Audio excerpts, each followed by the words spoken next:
Fragment, épisode 4, Flamel. En 2156, 22 juin. Après avoir été en Égypte et découvert que Cléopâtre avait été en possession du fragment, une piste m'a amené à Istanbul, l'ancienne Constantinople.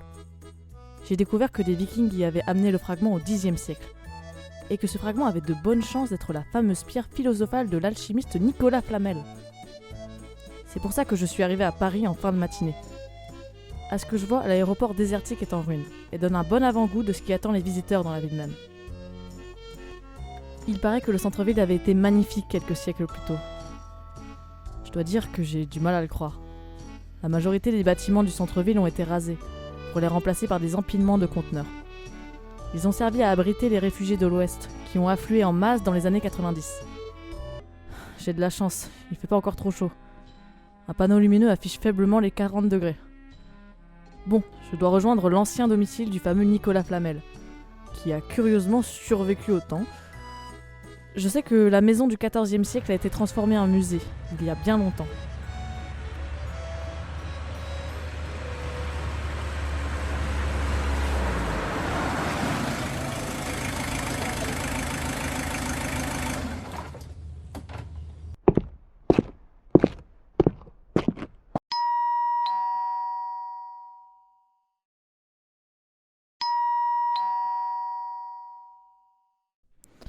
Bon, il y a personne.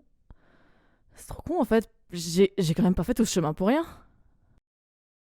Ok, personne dans la rue.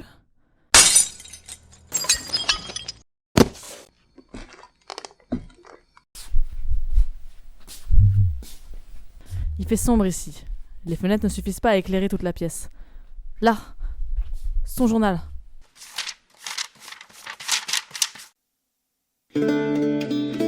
« 22 juin, en 1392. Aujourd'hui, notre bon roi Charles VI m'a amené quelque chose de bien curieux. J'étais en train de travailler sur ma potion de vitalité quand il est entré dans mon bureau. Mon cher monsieur Flamel, je vous amène quelque chose de surprenant. En rangeant d'anciens documents datant au moins des dernières croisades, un de mes secrétaires a trouvé un petit coffre contenant une pierre qui irradiait d'une douce lumière bleue. Le temps que je vous l'amène, la lumière a disparu. Voyez donc, on dirait une pierre ordinaire à présent. Surprenant! Je vous confie cette pierre, Flamel. Je sens qu'elle cache un grand pouvoir, et par les temps qui courent, il n'y a qu'à vous que je fais confiance pour la garder. Dès le départ du roi, j'ai commencé à observer la pierre sous toutes ses coutures. Et effectivement, elle semblait tout à fait banale. 5 juillet, en 1392. J'ai étudié la pierre nuit et jour depuis que je l'ai reçue. Et je ne sais quoi en penser. Elle ne réagit à rien. Je l'ai mise dans toutes les solutions dont je dispose dans mon bureau. Et rien. Même en la jetant au feu. Pas un craquellement, pas une bulle sur la surface. Je n'ai plus d'idée. Ou plutôt si, j'en ai une. J'ai décidé de la plonger dans le noir pour essayer de faire revenir sa luminosité. 24 juillet, en 1392. La pierre n'est pas devenue luminescente. J'ai demandé au roi de me faire amener le coffre dans lequel était la pierre pour la remettre dans les mêmes conditions que lorsqu'elle a été trouvée. Le roi m'a mené le coffre en personne. Il semble soucieux et compte beaucoup sur la puissance de cette pierre. J'ai donc plongé le coffre et la pierre dans l'obscurité et le froid de ma cave. Il ne me reste plus qu'à patienter quelque temps. 30 juillet, en 1392. L'oncle du roi, le duc de Bourgogne, m'a rendu visite aujourd'hui. Il s'est enquéré de l'avancée de mes travaux. Je lui ai présenté mon dernier filtre de sommeil et parlé de la pierre. Il s'est montré intéressé et s'est révélé être passionné de minéraux. Il a proposé de venir jeter un œil sur la pierre lorsque je la ressortirai. Son avis pourrait me permettre d'avancer dans l'étude de la pierre. 6 août, en 1392. C'est terrible! Notre bon roi Charles VI est devenu fou. Il a battu 4 de ses hommes en forêt lors d'un accès de folie. J'ai tenté de le voir, mais il est encore en crise.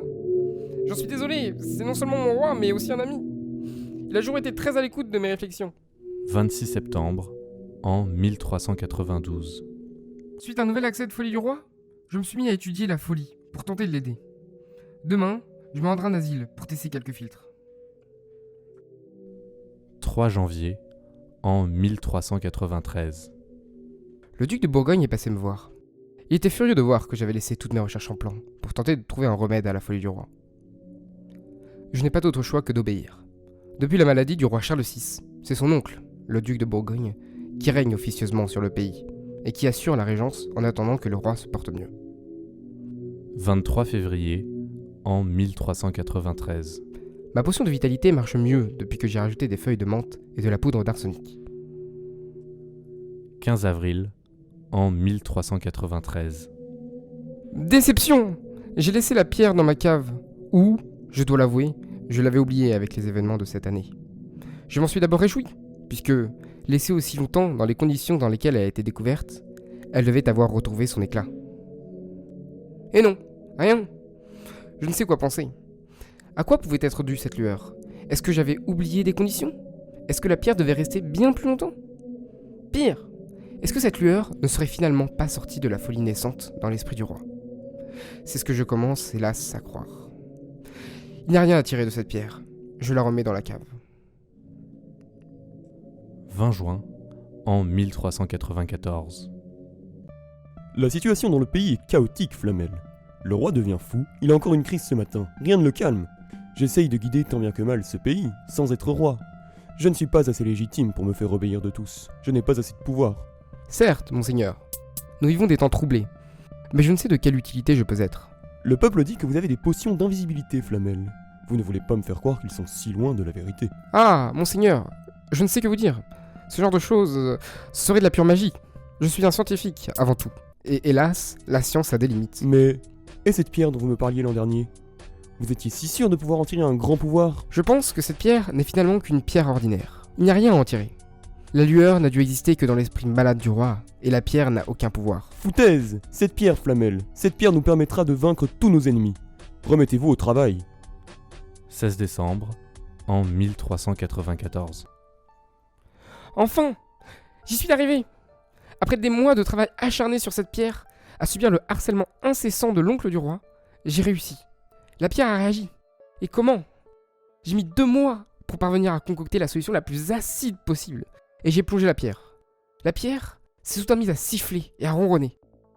Effectivement, j'ai vu une lumière bleue s'allumer et s'éteindre à intervalles réguliers dans la pierre. Et enfin, la solution acide tout entière se mit à grésiller et à émettre une inquiétante lueur bleue. Le tout semblait prêt à exploser. Je me suis saisi de ma pince pour récupérer la pierre. Une douleur terrible m'a alors remonté le bras et m'a tout bonnement assommé. Quand je me suis réveillé, la solution avait disparu, comme évaporée. Et au fond du récipient se trouvait la pierre et ma pince. Sauf que ma bonne vieille pince en métal était devenue une pince en or massif. Monseigneur va être ravi, il avait raison.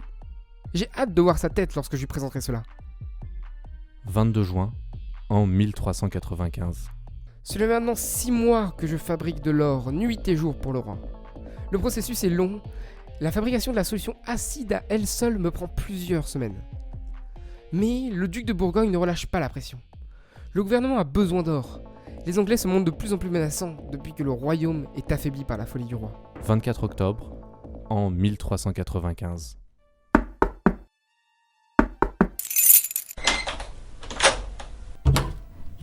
Votre Majesté le roi?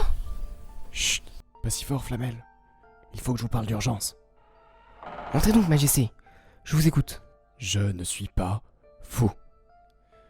Oui, bien sûr, vous ne me croyez pas. Mais je vous assure, nous nous connaissons depuis longtemps. Ai-je jamais montré des signes de faiblesse mentale? Certes, non. Tout cela n'est qu'un immense mensonge, Flamel.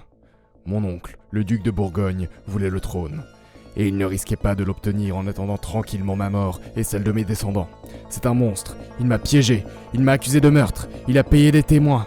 Il m'a enfermé dans mes appartements pour mon prétendu bien et m'a drogué pour calmer ma prétendue folie. Mais c'est terrible. Mais votre Majesté, que faire? Il faut alerter le peuple. Il faut. Non, Flamel, il n'y a rien à faire. Rien ne dit plus que l'on est fou que lorsque l'on crie à tue-tête qu'on ne l'est pas.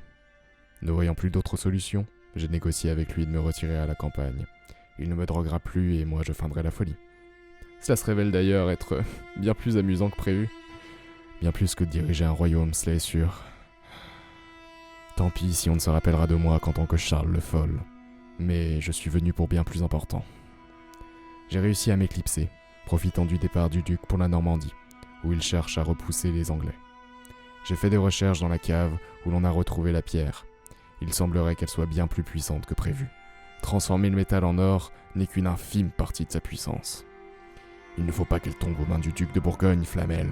D'autant plus que depuis que le duc d'Orléans cherche aussi à s'accaparer le pouvoir laissé vacant de par ma folie, le duc de Bourgogne semble prêt à s'allier aux Anglais. Profitez de son absence à Paris et cachez la pierre, Flamel. Cachez-la! Je vous promets de bien la cacher, Majesté. J'en fais le serment. Bien. Adieu, mon cher ami. Adieu, Majesté. 27 octobre, en 1395. Je suis allé enterrer la pierre dans un champ. J'ai un ami, à Domrémy, qui possède un vignoble de champagne, et je me suis rendu chez lui. Il m'a fort bien accueilli avec sa femme et leur fille Jeanne. Ils sont très préoccupés par la vie des Anglais en France. Je suis allé enterrer la pierre discrètement dans l'après-midi. Quoi? Faut que je retourne tous les champs de France? Qui est là? Je viens juste regarder ce livre. Je vais vous repayer la fenêtre. Ah. Vous aussi, vous cherchez cette pierre? Quoi? Des centaines de personnes ont cherché la pierre qui transforme le métal en or depuis des siècles. La pierre philosophale qu'ils appellent ça. Peut-être même qu'il y en a un qui réussit. Il paraît qu'il y a des mentions d'une pierre étrange, ramenée par un marin en Amérique. Enfin bon, moi je pense que le monsieur Flamel là, il s'est juste bien foutu de nous. Bon, vous me la payez cette fenêtre? J'y tiens à mon musée, moi. Attendez.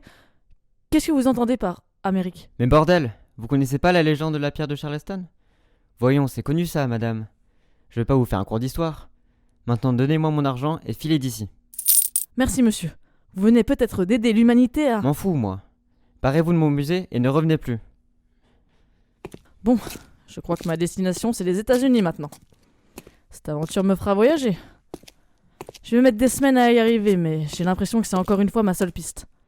Si cette pierre philosophale, si ce fragment s'est retrouvé en Amérique, je dois y aller pour retrouver sa trace. Amérique, me voilà.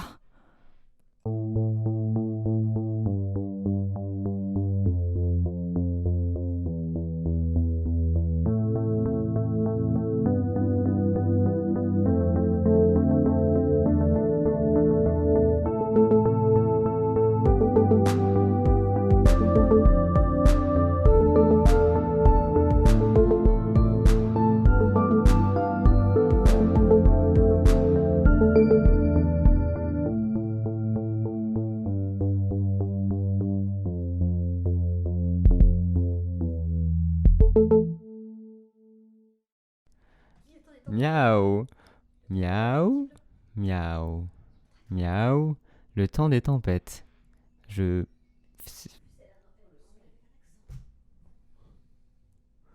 Ah, les gens qui parlent là-bas, ça me...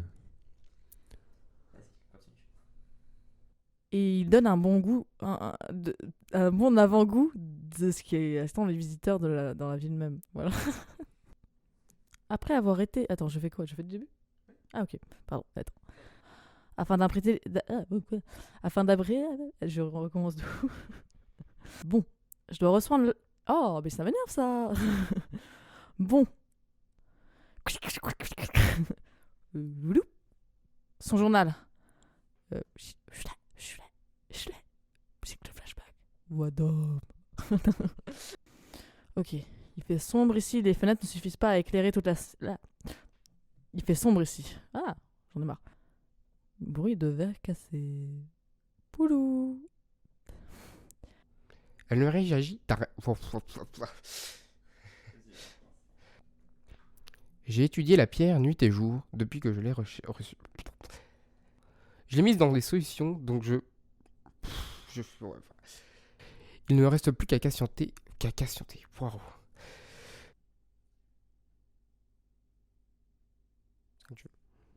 Ouais. Ah. C'est terrible. Notre roi Charles VIII.